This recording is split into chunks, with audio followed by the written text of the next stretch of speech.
Now, can we get back to the argument? And we lay you down on a table and you have a rifle and the rifle's been sighted in and all you have to do is aim it at the target and pull the trigger. You can do that equal to a man. Yeah, totally agree. Sure. But if you have to carry that fucking thing for 60 miles and all the ammunition that comes with it and all of the equipment that you need to sustain yourself to survive in any sort of environment with you, you're going to have a huge problem. And the reason you're going to have a huge problem is because you don't have to just carry your equipment. You got to carry the guy's equipment next to you as well for the things that they're doing. And men are on average 50 to 75% stronger than women. That's why they're capable of doing that, and women aren't. Well, the me of right now is perhaps, yes, not equipped to do that, but there are certainly women who, carry very heavy loads when they camp or hike.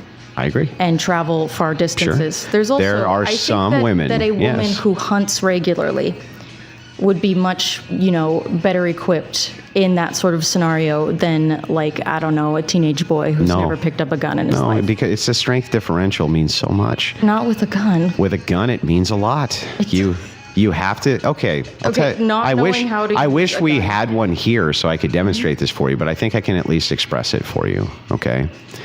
Do you agree with me that ammunition weighs a lot? Yeah. Okay. Weighs a lot. It weighs a lot. Okay. It's a bitch. How would you feel about carrying 400 rounds of it on your chest? I would hate it. Yeah, along with full magazines and the rifle itself and your cleaning kit with it and your food for the day, your basic mess kit, your basic mess gear, your sleeping bag, everything else that you have. And then at the end of a long hike, you're expected to fight.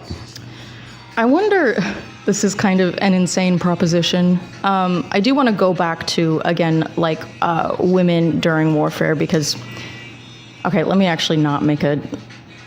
I was going to say, I mean, my goodness, if we really needed to, we could just start giving women testosterone if we needed to get them as buff as the average man. Yeah, but you see the whole... If we were desperate for it, we could start giving women tea, and they would get pretty jacked pretty quickly. Yeah, do you see the issue there, though? That should be pretty obvious right away.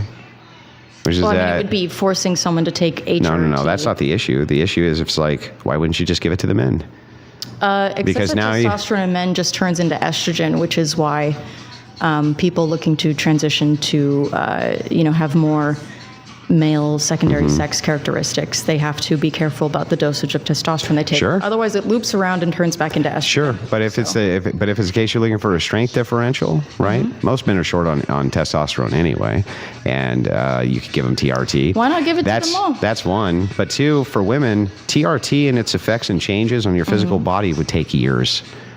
Doesn't take weeks. Takes years for your muscles to start to increase. I know quite a bit about this. It doesn't. It does. It does. It definitely does. I have very personal experience with this. It does. You became 50% stronger using TRT. You became equivalent in strength to the average man using TRT. I mean, my muscles immediately grew. Yes.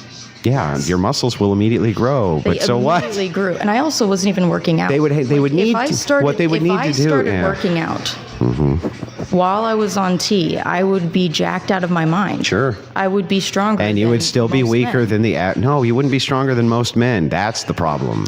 I think I would want to see for that reason, a study on if FTM people are like how long it takes for them to become as strong. Can I logically demonstrate it for you?